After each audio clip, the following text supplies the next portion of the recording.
Our speaker this morning is Dr. Chris Schreiner. He's a minister emeritus of Mission Peak Unitarian Universalist Congregation in Fremont. Chris has earned a BA from the University of Redlands in Religion, Philosophy, and Psychology, a doctorate in religion from Claremont School of Theology, and an MS in Family Counseling from the University of Laverne. His honors thesis at Redlands examined the ethical thought of theologian Paul Tillich, and his dissertation, I know there's a way to pronounce that, at Claremont School of Theology dealt with nuclear weapons policy. In addition to ministry, Chris worked for 25 years as a psychotherapist. He is the author of 5 books, including Bridging the God Gap, Finding Common Ground Among Believers, also Atheists, oh yes, that's still going on, Atheists and Agnostics. Another book, Do Think Twice, Provocative Reflections on Age-Old Questions. His next book will be titled Your Living Mind, The Mystery of Consciousness and Why It Matters to You. Copies of his books will be available for examining this morning, at the table in the back. He is also an active blogger at a site called Theists and Atheists, Communication and Common Ground. Chris lives in Fremont, and he is married to Joanne Schreiner, who happens to be with us today, and I've seen her, yes, right there in the second row on the right, my right, your left. She may probably helping you pay for your books if you're lucky to get one. And I should also add that we're happy to have Ann with us this morning. His presentation this morning is called Bridging the God Gap, How to Find Common Ground with Theistic Friends and Family Members. Please give a warm welcome to our speaker today.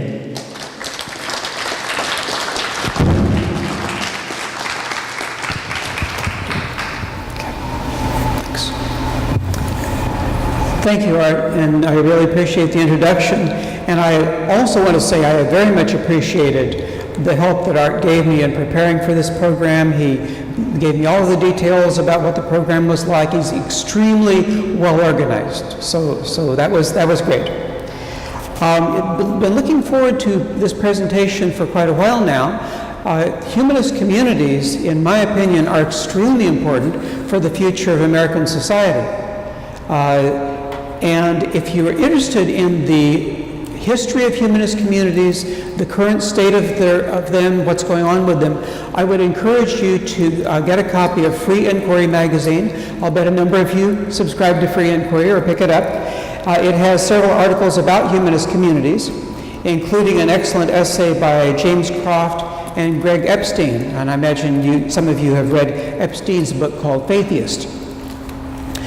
This morning what I'm going to do, I'm going to make 3 presentations followed by discussion periods. So we'll have 3 short talks and 3 discussion periods today. And I want to begin by recalling a time a few years ago when I picked up a newspaper and I saw an alarming headline. The headline said, "Stark gives confession." Now, some of you may know of the former U.S. Representative Pete Stark. That's who the article was about. And so I was wondering, what is Stark confessing? Embezzlement? X-rated hanky-panky? The old scoundrel? No, he simply said that he does not believe in God. And if he had not been in a very solidly safe congressional seat, that would probably have ended his political career right there. As I'm sure many of you know, atheists are one of the most widely despised groups in the country. A study comparing various stigmatized groups rated atheists below Muslims, below recent immigrants, below gays and lesbians in sharing their vision of American society. Atheists are also the minority group that most families are least willing to allow their children to marry. Many associated atheism with criminal behavior, rampant materialism, and cultural elitism, self-interested individuals who are not concerned with the common good. So people think of atheists as a bunch of elitist, materialistic criminals. Can't you just picture roving bands of atheist thugs breaking into ritzy restaurants to steal cases of fine cognac? But if you actually look at the incarceration rates of people who have various religions and people who are not religious, it pretty much mirrors the population. Non-religious people are certainly no more likely than religious people to end up behind bars. So, interestingly enough, it seems that the fear of God's eternal wrath does not strongly deter people from committing crimes. Clearly, though, people think that atheists are immoral and inferior. Less than half of Americans would consider voting for an atheistic presidential candidate.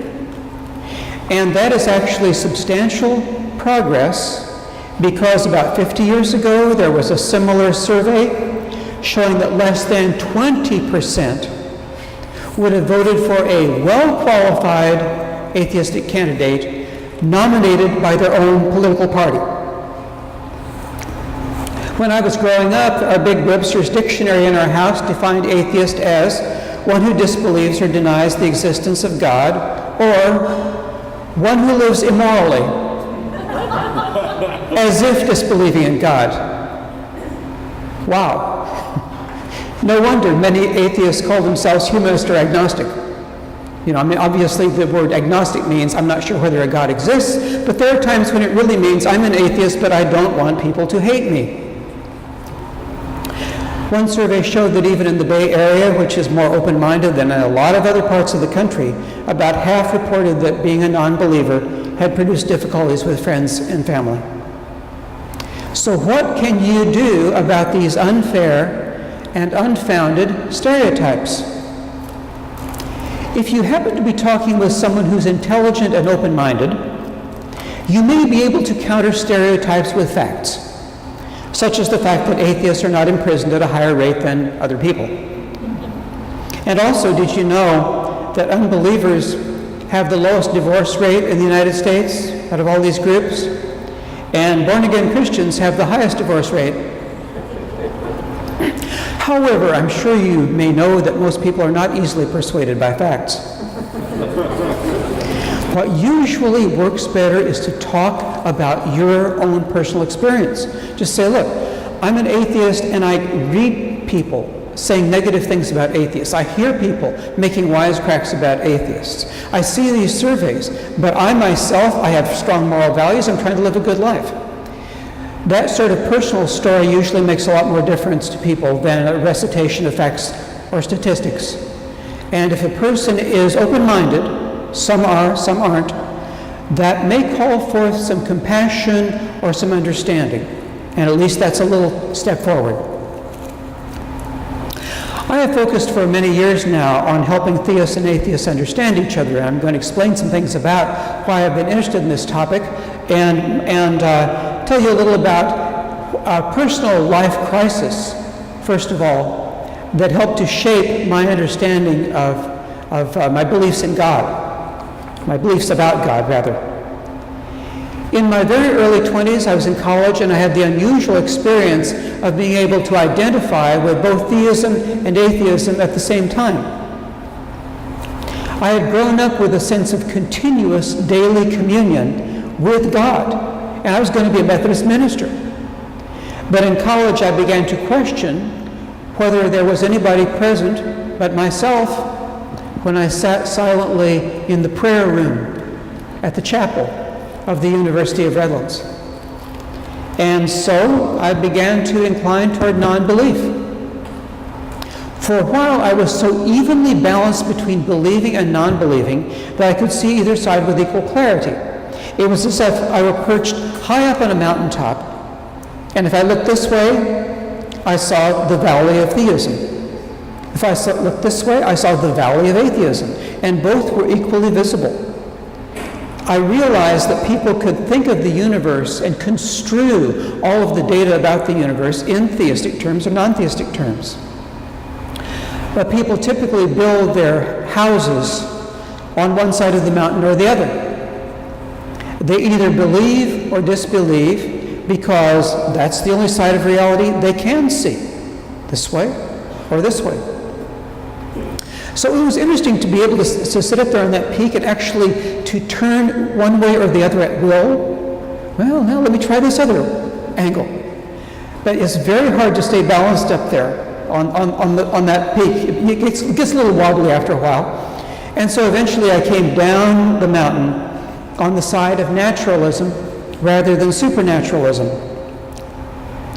There are some substantive arguments for the existence of a traditional deity, but these arguments have not persuaded me, and I do not think it is likely that an invisible superperson exists. So after I gave up traditional theism in college, I decided to be not a Methodist minister, but a Unitarian Universalist minister. Unitarian Universalism does not propound any particular theory of reality, no theory of how things are, but instead we are united by a commitment to certain values. And so as a UU minister, I've had theists, atheists, agnostics, and people who just don't care in my congregations. And so I've had to deal with this whole range of theological commitments. And I've been genuinely impressed with the fact that many atheists absolutely enjoy life and are absolutely positive people. People think that godlessness has to be depressing. Well, you don't think there's any guiding intelligence.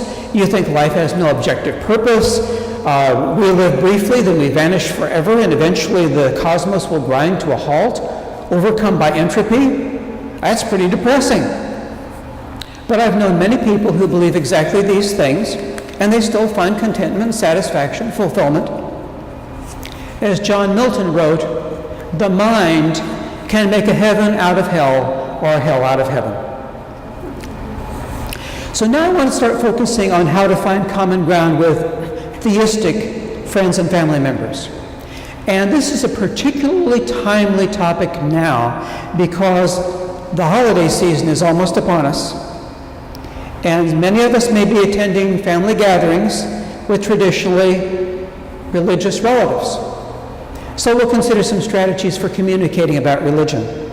To make this more personally relevant, I invite you to stop for a moment and we'll have a little short period of reflection in which you think about one person you know who believes in God, a person you would like to communicate with in a more positive way.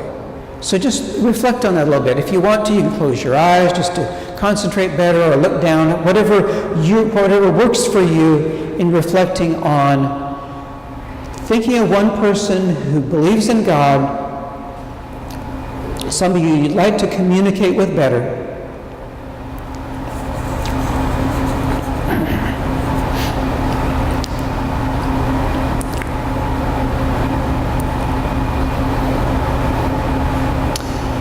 And if you wanted to find common ground that would help you connect with each other in spite of your theological differences, how would you do that?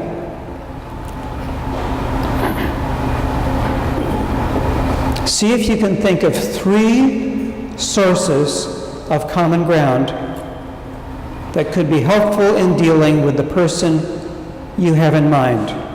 3 sources of common ground.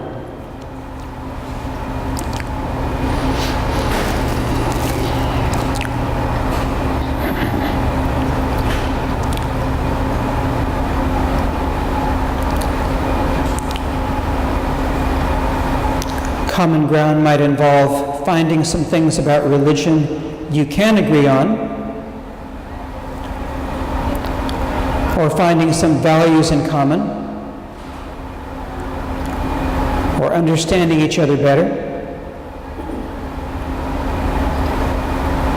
Anything that tends to connect you instead of separate you.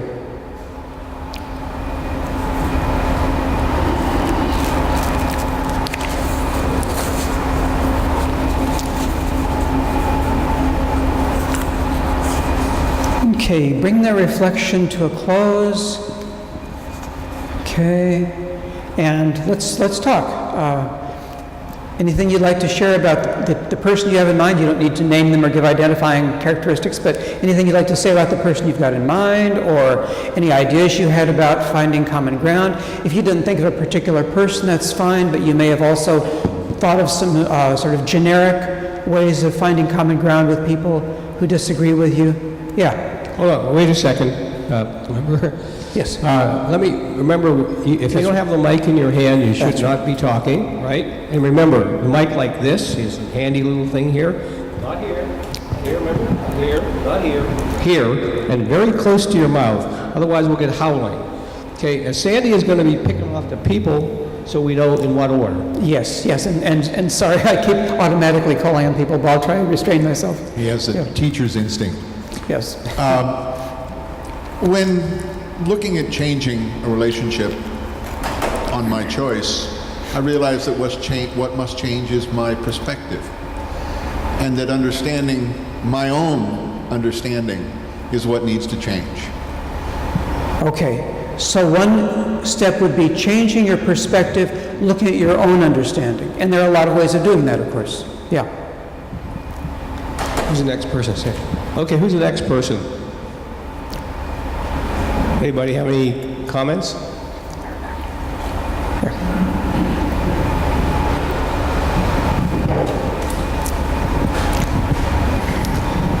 I don't have a success story. I have I would say a sister. She was fathered by another woman, but that man married my mother, and they were married for almost 50 years. So I knew her for most of my life. She's religious in the sense that she's absolutely sure that when she dies that she will then meet her friends and her mom and her dad, and which I guess is pretty common in the Christian thinking. I don't know how it works. And I made the mistake of throwing logic and saying, when you die, do you go to heaven like you were on your deathbed, or do you go with a young, vibrant person, or do young children that die when they're 3, do they still get to be 3 in heaven?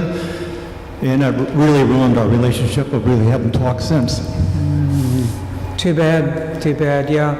Yeah, let me just comment on that a little bit. One of the things that is important to remember, I think, is that lots of times we assume that somebody who's, let's say, a Christian subscribes to a whole range of Christian theological doctrines and understands them well. Most people's beliefs are really, really vague. And so, for example, they have not thought through, well, how old are you when you're in heaven, and things like that. And it can be disturbing to them because they start to realize that their own beliefs are not well thought out. And that's kind of unsettling. It's difficult to deal with the vagueness of people's actual doctrines. On the other hand, vagueness can open up possibilities for discussion. Well, I've had some experience talking with religious people. When they come to my door sometimes with the Bible, I say to them, I don't think we're going to agree in religion, but I think we have some common concerns on this planet. You know, we have the danger of nuclear holocaust, wars, global pollution. We have children around the world getting killed every day. I think we need to work together. People of all religions and no religions need to work together. We're one human family. And usually their response is they agree with me, but they say, but the answer's in the Bible. There was one exception. One woman came and when I said that to her, I suggest we have a conversation about a better world. She said, okay. We talked for 45 minutes and she didn't bring up religion again. There was another case where I was talking to a man who was a conservative Christian fundamentalist. He's concerned about the environment. And he said to me, God has made us stewards of the planet and we're mucking it up. And I said to him, well, you know I'm an atheist. I said, but I agree with you. We're mucking up the planet. He says, we're not acting like stewards and we need to act like stewards. So I immediately went for the common ground. You know, many years earlier when people come to me, I'd argue about religion. I don't argue with people about religion anymore. I say we have to work together. Great, thank you.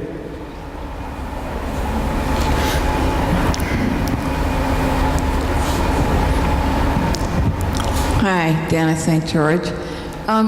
Yeah, I have a religious family member, and she's a performer, and so when on those rare occasions when the subject comes up, she's religious, and part of that is because a lot of her work involves vocal and choral music in churches and so on. So I usually just kind of point out how wonderful I think it is that the idea of a loving God and a father-like figure has inspired so much fabulous music, art, and beautiful architecture, in the West. That and how wonderful that is. But that there are many people like me who just truly can think that there's an actual anthropomorphic or caring God figure, and that they're willing to say the universe is marvelous, it is incredibly complex, and whatever created it, I don't know, must have been very smart, but I can't think of a God figure. Right, yeah. So you've been able to have some actual interchange, yeah. I wonder if you could give a suggestion about when there's a natural disaster, say an airplane with 110 people aboard, crashes, 100 people die, and your relative says, isn't that God's miracle that he saved those 10 people? I'm clueless. I don't know how to reply to that. The real difficult thing about replying to that is that even though it's fairly easy to show that that's illogical, the reason that people believe such an irrational idea is because they really feel a need to cling to that. Thinking about, I'm up in an airplane, traveling along, there's nothing under me except air, and it might go down. Well, am I in God's hands or am I not? And so when they hear that the plane really did go down, they want to cling to something in terms of being safe, feeling safe. So there's a strong emotional connection there, really is. If you feel like the person is secure enough, then it's possible to say, well, I, as somebody who has a different theological attitude, I'm really more concerned with the 100 who died than the ones who were saved, but that's my attitude. But sometimes there's just too much of an emotional need to believe that one is in God's hands. Hi. I'm curious what your opinion is of the impact, negative or positive, of what, for want of a better term, is called the new atheism. And I'm thinking of people like Richard Dawkins, Sam Harris, the late Christopher Hitchens, Daniel Dennett, Bill Maher, and people like that. I sometimes feel like they present a picture to the world of a rather harsh, intellectual, academic, sort of condescending kind of tone, and I find people are often surprised to hear about things like the Unitarian Church or the Humanist community, because they just, when I tell them I'm an atheist, they're like, well, you must sleep pretty late on Sunday and not care much about the world. Exactly. Yeah, so I've read Dennett and Hitchens and Sam Harris and Dawkins. Each of them has a somewhat different approach, and Dennett is the one that I would say is the most approachable for somebody who's theistic. Dennett actually sat down with a number of people while he was in the process of writing his book. I'm blocking on the name of the book. Sorry?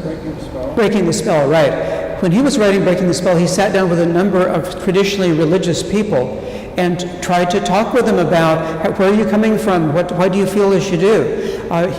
He really made an effort to empathize, and he says some things in Breaking the Spell that are extremely empathetic for people who are traditionally religious. So it's not too, I think Dennett's book overall is very, very constructive. It's a little long. The others are more terse, easier to get through quickly, but I swear, Dawkins is so great, his logic is terrific, but he is so snide. He just, But I found that about halfway through, I was either getting used to the fact that he was being snide and not noticing it anymore, or he kind of mellowed out, and he kind of got back to the sharp points at the end. I don't know. It's tough. But I do think that there's been one tremendous contribution by Dawkins and Harris and Hitchens, rather, and that is that they are so strident that they've gotten things out into the public discourse. They've roused a lot of attention, and that's not a bad thing. We also need some other voices like Dennett. I agree with that. What I think is that it's really good that all of these atheist writers, and I think they're all fabulous myself, I think it's wonderful that they're telling it like it is. I mean, the way the world really is and the things that religion does, both good and bad, in the world, they tell it like it is, and I think it's terrific. And what that does is it also gives more space for humanism and Unitarian Universalism and other less in-your-face versions of non-belief. And I think it's wonderful to have that whole spectrum out there. I think it does good things for humanism and Unitarianism myself. Because then people can say, oh, I'm not being extreme at all. You know, I'm not an atheist way out there. I'm you know, perfectly normal here in this Unitarian church or this humanist group. You know, I'm not in your face about it. Some of us are and are proud of it, you know, and I think that it's great that they're doing what they're doing. Okay, and we should go on to the next phase of the presentation, but let me just mention one thing about Dawkins. You know, despite the fact that Dawkins has such a hard edge sometimes, his logic in his rhetoric is very, very effective. And if nothing else, there are specific passages within his books that are tremendously persuasive if a person has their mind open at all. So I think they all have made a contribution, as I say, and I'm glad for people like Dennett.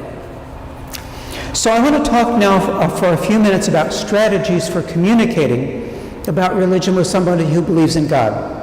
And by the way, these same strategies are also very helpful in dealing with people who disagree with you sharply about politics. So even if you don't have a family member who's a strong theist, you may have, you know, somebody who just doesn't see eye to eye with you in terms of political matters. The first thing probably to do is to ask yourself whether it even makes sense to try to communicate in any way. Okay? Sometimes mentioning a touchy subject just stirs up anger and fear with no realistic hope of making any progress. When differences are extreme, when emotions are raw, then it may be best to skirt the issue altogether.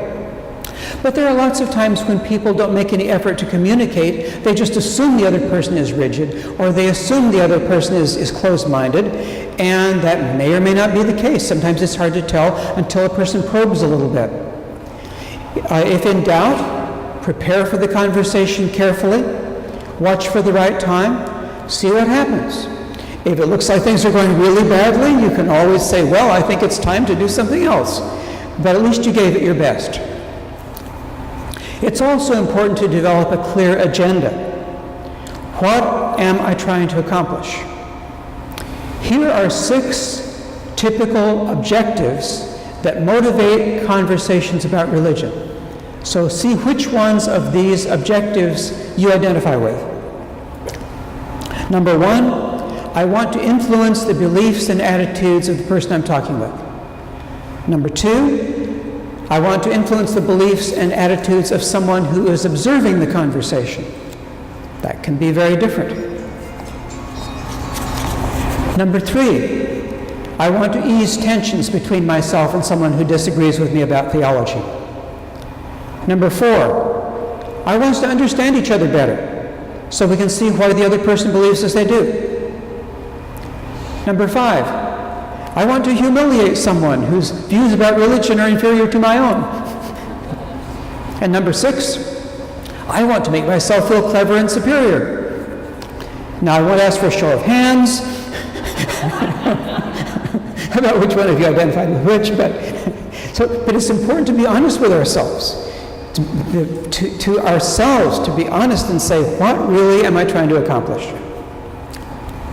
I'm going to share 7 strategies that help disarm difficult conversations about theology, based on material from my book, Bridging the God Gap.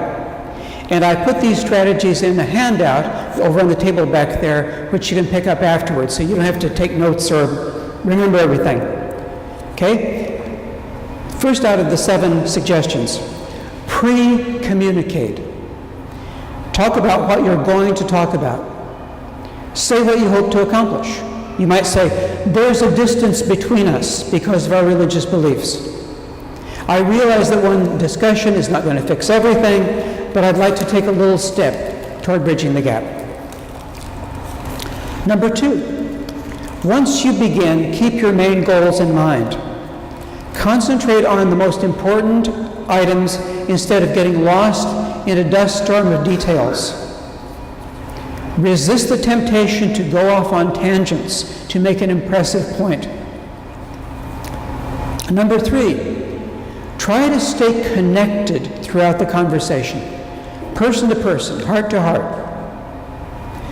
Without knowing it, we may enter a dialogue about religion as if we have entered a physical fight.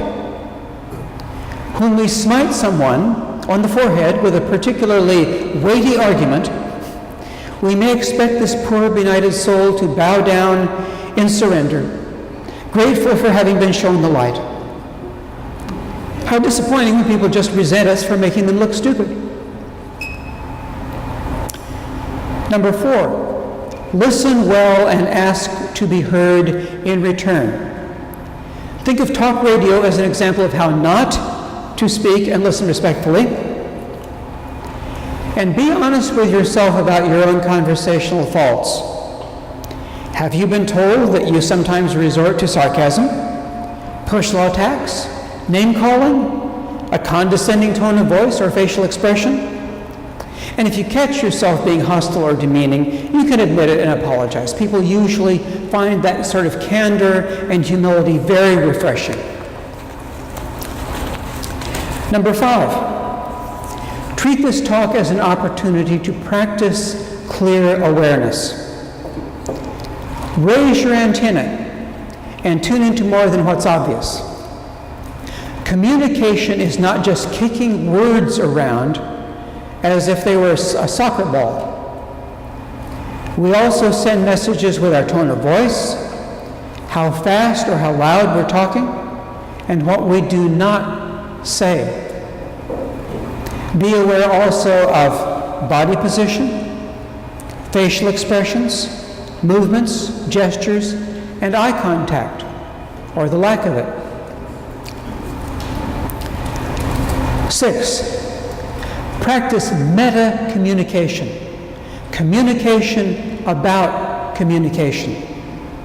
Comment on the way this chat is going.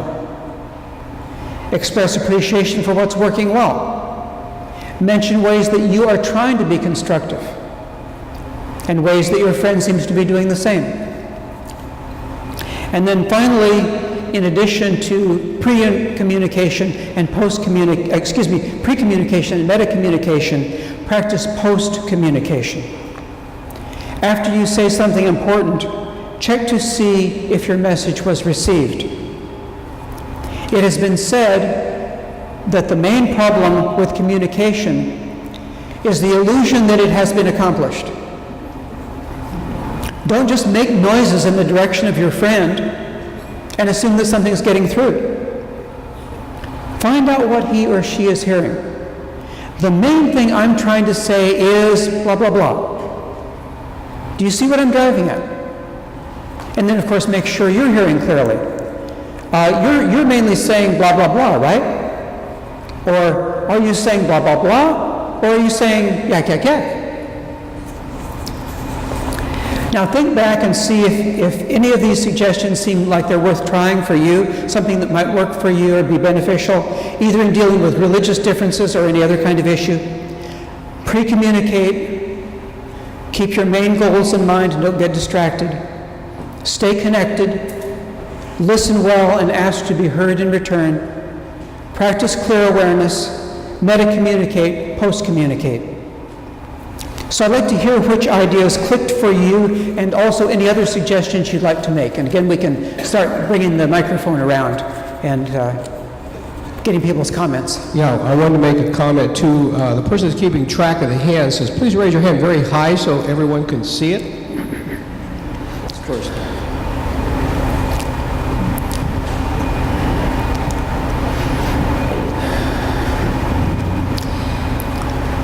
So the point that's coming up for me is, it's even a more general point than what we're talking about here. I have in the past had, or even now, had friends ask me for advice, or they'll just, ask a question and it sounds like something they're asking an answer for. And I really don't like those kind of conversations because I really want to be sure that they know that I am happy with whatever they choose to do. It doesn't have to be one of the ideas that I put out there. So I have found that I go overboard trying to make sure they know this. And sometimes I don't think they actually trust that it's true because it's such an uncommon way of talking. So it kind of relates to a lot of the points that you put out there. It really does take a lot of time to develop this way of talking. I mean, it depends on what the person's got that you're talking with and what kind of abilities that you bring to the situation as well, that how well this can go. It's not like, I used to believe that if I just did one of these things exactly as it said, it would all work out fine. But it's a huge issue to get those dynamics to work. And so were you saying that what you're mainly trying to do is make sure they understand that whatever they do is okay with you, that they're the one that makes the decision, you're not imposing yourself? Right, and I want a real clear distinction. If they come back to me tomorrow and say, you gave me 3 ideas, but I did this 4th one, I will be as happy as anything because that they determine is their best fit. And I can't say that I know what their best fit is. I'm coming from my own self, and I only have a certain set of perspectives and ideas, and I can do my best at saying what those are, but I have no way of really saying what I think they should do. So I'm trying to make that really clear. Yes, okay, terrific. One of the things that used to just drive me crazy as a psychotherapist is hearing somebody like Dr. Laura on talk radio. Somebody gives her 3 sentences about something going on in her life, and she knows everything about what the person should do. I mean, that is so astonishingly, mindlessly destructive. It's unbelievable. And so your approach, I think, is just wonderful, really trying to listen to them and give them latitude. And it does take quite a bit of time to have that kind of conversation. But just as to the point of trying to make it clear to somebody that whatever they do really is all right with you and you're not going to impose your own solution, that is an opportunity to really practice the clear awareness, watching their body language, watching their facial expression, because you may say something like that and it may not even register. There's nothing that happens in the eyes. Or you may say something like that and you can kind of tell that it just bounced right off. They heard it, but they don't believe it. But sometimes when you say something like that to an individual, you can see them visibly relax.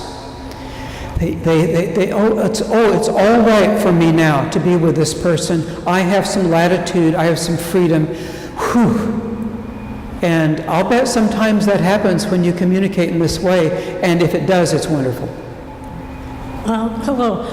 I have a good friend who is a believer, and we've had this conversation about the plane crashing and so many people died, and she says, isn't it wonderful that God saved the other ones? And I said to her, well, if God is responsible for saving these people, isn't he also responsible for the plane to crash?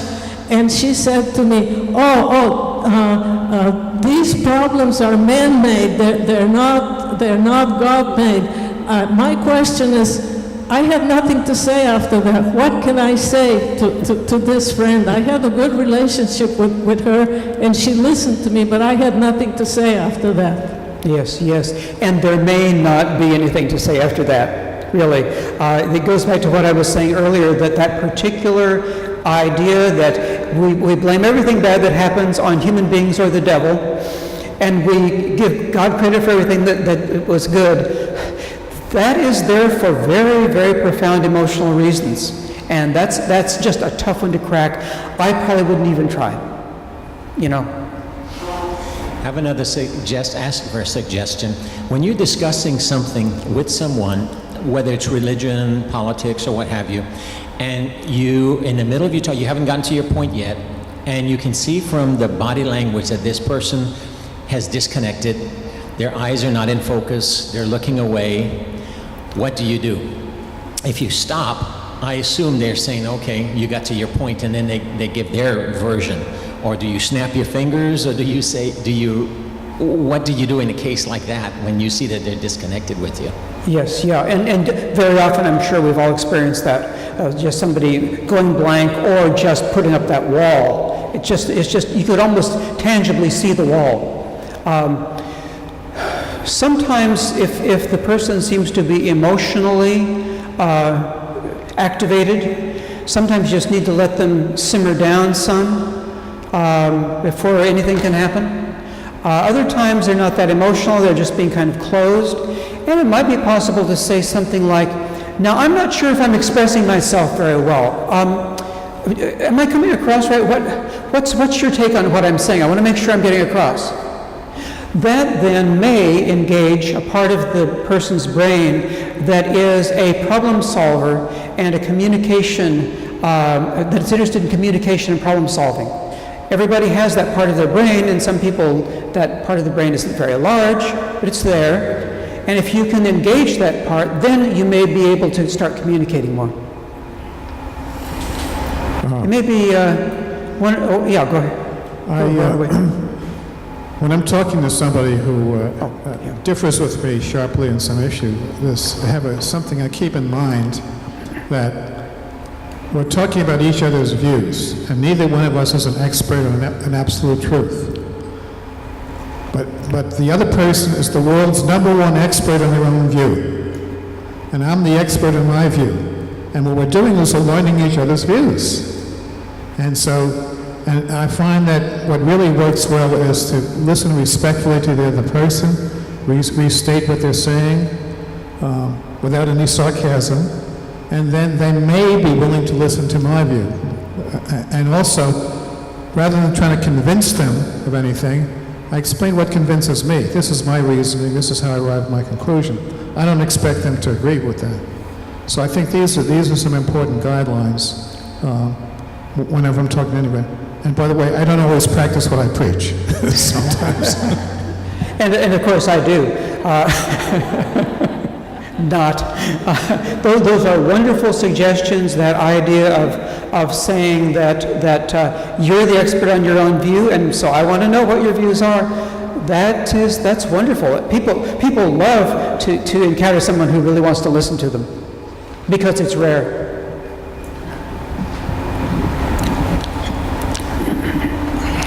I hope I can express this clearly. I was born an atheist like all animals on this planet. I was raised without imprinting of religion by most extent. But I either have a flaw as an atheist, or I might be onto something. I live in the natural world like you do, like we all do here, I guess. But I don't have a problem with the soul. And yet the soul is not a natural world per se.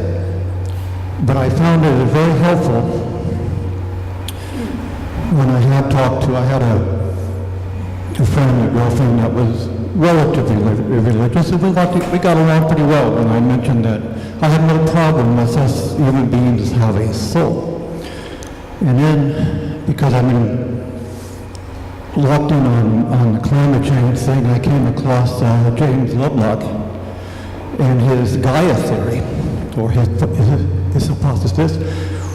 And then when you're out in the natural world, what I was doing hunting for insects one time last summer, you get a connection with this planet, this living planet. And I don't know whether that connection is a soul connection, but it is another way. I mean, I have no problem with churches. I love churches in the sense that they bring human beings together, that we can actually smell each other and look at our clothes and that kind of stuff. and we can talk. At the same time, the supernatural being is kind of silly to me. And so I'm just kind of looking at another way for human beings to connect spiritually. It's still taking the single oneness God out of the equation. Right. I'm going to say a few things that do tie in later on, but just for right now, I'll mention that there is a certain tendency among both theists and atheists to assume that all people who are atheists are what might be called scientifically oriented atheists, who basically say that whatever the current consensus of the scientific community is about the nature of reality, that is reality. However, there are also a lot of atheists who have different approaches, who might be interested, for example, in paranormal phenomena, or people who just haven't particularly been focused on science in their lives. They just don't happen to believe in God. There are many, many different ways of being an atheist. And having a conversation with somebody who's a theist, in your case, that helps them break down the stereotype and say, well, there are a lot of ways of being a theist, there are a lot of ways of being an atheist. And I think there's some very good things about breaking down stereotypes. Okay, maybe one more comment. Okay. Any advertiser will tell you that the most effective, most persuasive argument to change people's thoughts or behavior is repetition. If we're told often enough, drink Coca-Cola, people will start drinking Coca-Cola. It may taste like vinegar, but if they're told often enough, they'll start drinking it. Same thing, if people are told often enough, there's a God up there and he's blah, blah, blah, people will believe that. That's why when I'm confronted by somebody who is maybe trying to evangelize me, why don't you come visit our church sometime, something like that, I don't miss an opportunity to say, no thank you, I'm a humanist, I don't have that particular need. That is not going to change anybody.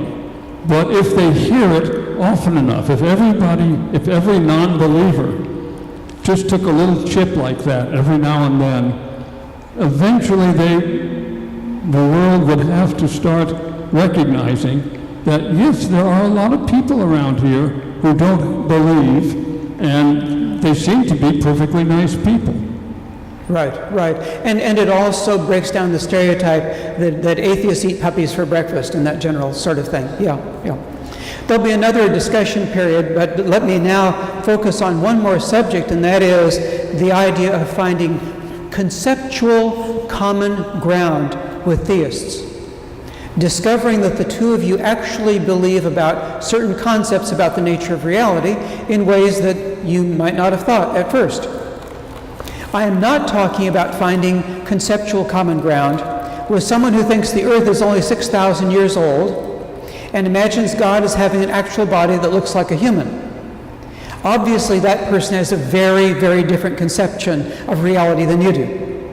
Not a lot in common. But there are situations in which one person is an atheist and a friend or relative is a theist, and there's tension between them because of this difference of opinion, or the difference in the label that each one wears, even though their actual beliefs are more similar than they might seem on the surface. I think about Albert Einstein, for example. Einstein said some very negative things about atheists. And yet his own beliefs about the nature of reality, if I compare his actual beliefs about how things are with the beliefs of Richard Dawkins, there's a huge amount of overlap. So maybe there's somebody in your life who has a worldview that's actually similar to atheism, but thinks there's a huge difference. So my first suggestion about this issue is that belief or disbelief in God is often just a matter of wordplay. How people prefer to use words. It's very easy to focus more on words than on the reality the words point to. A great many people agree about basically the same things, but disagree about whether to use theistic language. For example, many people believe in some sort of positive force, Haven't you heard people speak in those terms? And maybe you yourself believe in some sort of positive force in one way or another. But you don't necessarily have to think of a positive force as being an invisible person who communicates with humans and works miracles. According to a Gallup poll, around 30% of those who live in North America think that God is some sort of spirit or life force, and that God is not an invisible person. Okay? Well, you can call life force God, or you can call it a life force. And worldwide, only 45% believe in a personal deity. Worldwide, those who believe in a personal deity are actually in the minority. So a lot of people who affirm the reality of God are thinking of something very different than Yahweh in the Old Testament. In particular, there's an awful lot of overlap between atheism and naturalistic theism, meaning that a person thinks of some part of nature as God. For example, some naturalistic theists think of God as certain creative aspects of the natural order.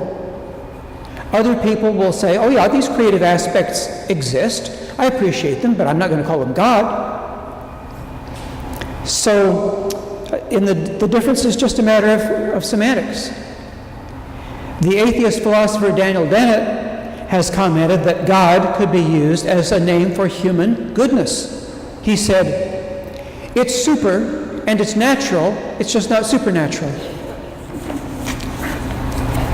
So my first suggestion is that the difference between theism and atheism may be just a matter of the way we use words, especially for those who see God as an impersonal force or an aspect of the natural world.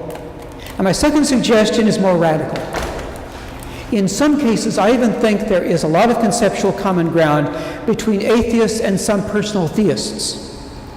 And by personal theists, I mean people who believe that God is a person, who thinks, feels, acts, and communicates. Now, why would I say there's overlap between that person and an atheist? Well, when religion says that God is a person, this statement is often meant symbolically or poetically rather than literally. I admit that a lot of people are literalistic about it. God is just like us, except bigger and better. But many theists, especially well-educated, thoughtful theists, see this as a metaphor. They see it as spiritual poetry rather than as factual prose. Even though Christianity says that God is a person, it also says God radically transcends human understanding.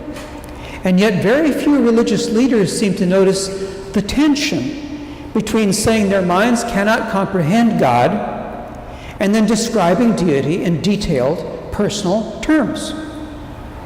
A theologian or preacher may say, God is entirely beyond human understanding. And now let me tell you all about the Lord. God is eternal, all-knowing, all-powerful, the creator of the universe, 100% loving and fair, perfect in every way, and God does all the personal things that we do, such as thinking, feeling, and acting. See the contradiction? Human beings want so much to relate to the great mystery of life that they forget that it is a mystery.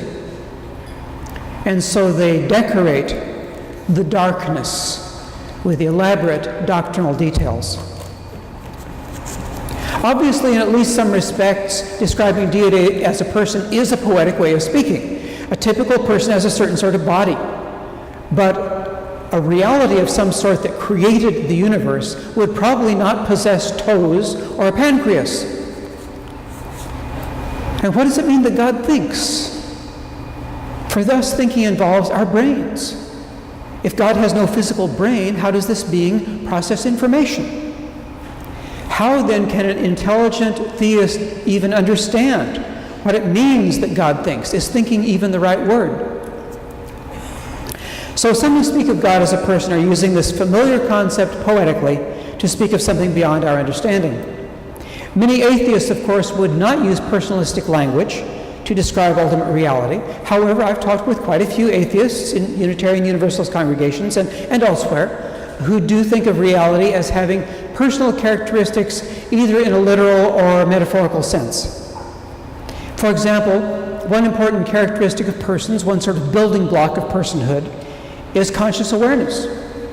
And some atheists, such as Sam Harris, believe that everything may be consciously aware, at least in some primitive sense. A prominent philosopher named David Chalmers thinks something very similar. And I recently heard him say that he's an atheist. So both theists and atheists may think of reality in personal terms in one way or another. Theists usually ascribe personal descriptions more literally. But there's no clear dividing line between literal and metaphorical language. Poetry and factual descriptions shade off imperceptibly into each other. I've developed a continuum, which is also on the handout, that includes 7 different levels from very traditional theism to strong atheism.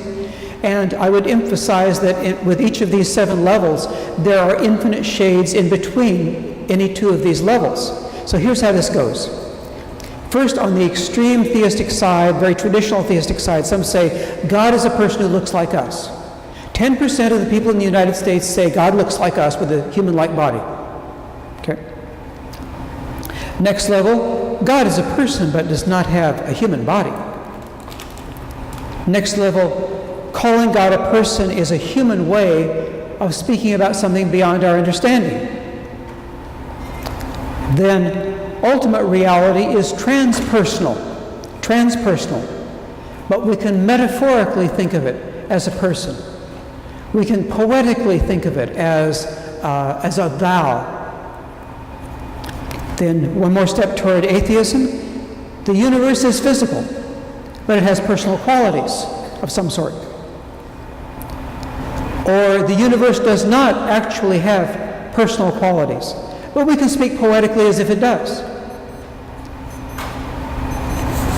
And then finally, the universe, and whatever caused or created the universe, should never be thought of personalistically.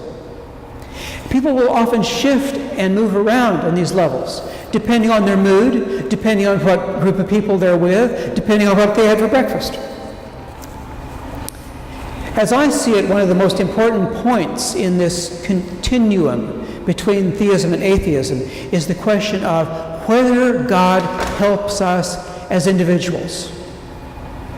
Some theists see God as just having a generally benevolent influence, just like the sun has a generally benevolent influence on life on Earth. You can also get sunburned. But generally speaking, we're glad the sun is there, right? But does God intervene in physical reality to give us specific assistance? That makes a huge practical difference. It matters a lot to a father whether God might cure his daughter's terminal illness. It makes a lot of difference to all of us whether death ends personal consciousness. And the question of God is tied in with the question of mortality in some ways. Those who do believe in God but do not believe God helps us as individuals are atheists for most practical purposes. Okay, one more discussion period. Let's hear some more comments.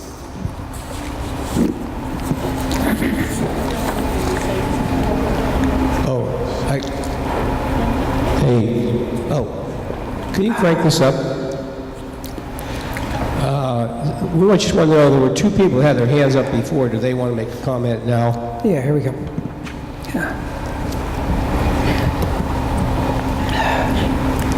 In politics, one of the rules of doing,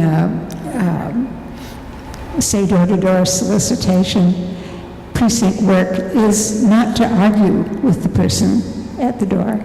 And I remember my little 5-year-old daughter going with me once and saying to me afterward, "Mommy, why do the people ever say they disagree with you? They either say, yeah, I agree, or they say, I really haven't thought about that." So how do you deal with someone who's kind of ducking straightforward answer to you. So the person who says, I haven't thought about that, and you have a feeling that they may disagree, but that they're just trying to skirt the issue? Well, I'm not sure that I could give any kind of a blanket rule about that. Otherwise, I might be in danger of being like Dr. Laura, because it depends so much on the context. But, you know, if you can sense, using the antenna again, if you can sense the comfort level, if the person is seeming uncomfortable, well, then maybe it's a good idea to just disengage, or maybe focus to a somewhat different topic that's still relevant. That's a possibility. Try a different door in. But if the person seems comfortable, but they actually are saying, well, I haven't thought about it, well, then maybe they'd like to think about it. So the antenna are the key. Yeah. Chris, hi. Thank you for this talk. This has been a most valuable talk, and you've carefully have presented much useful information. Okay, I particularly like the first part of the talk. In the second part of the talk, you want to make a point there really wasn't significant difference anyway between atheism and theism. But so I'm going to talk a little bit about this. There is, to many of us, an important difference between theism and atheism. Not just important in how it's philosophically defined, but important in that we're living our lives to further civilization and to be more of human and to become human. And in this way, the religious people are unfortunately not able to contribute in filling this space that we think civilization will progress in. I have a sister who, when she was was religious, when she was younger, and when she would come home having been dissed by her school friends with a problem and in tears, and she would speak in terms of why would God do that or be like that, and I would reply, well, I think Jesus says that we would do, and so on. I would speak in terms of religious terms with her because I love her and because I wanted to help her. This sister now is 58 years old, and she's just come back from Lourdes. And I have difficulty, if not almost impossibility, with making the connection that I would like to have in this last 3 years of her life. I also deal in philosophy classes, some people of which actually claim to be theological. And I have discovered a useful attitude, which I will maintain now and to my sister. And that would be to act respectfully for an attitude of atheism, and speaking as if I was speaking from a future civilization where atheists are the majority and there still are some theologians around. And in respecting and loving them, I will not attack them, but I will simply ignore the religiousness and speak in terms of the way we see things now, and just assume it. And I find this attitude gets me over the frustration where I might steep into weak attacks on religion or God or so on, and in fact can speak transhumanly, but from a more stronger and powerful position.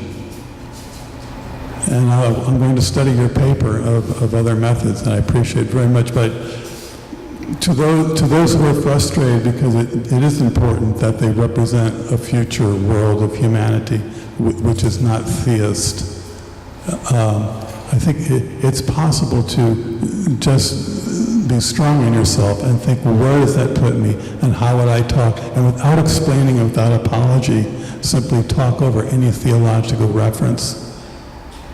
But keeping love in your heart, and the words can come.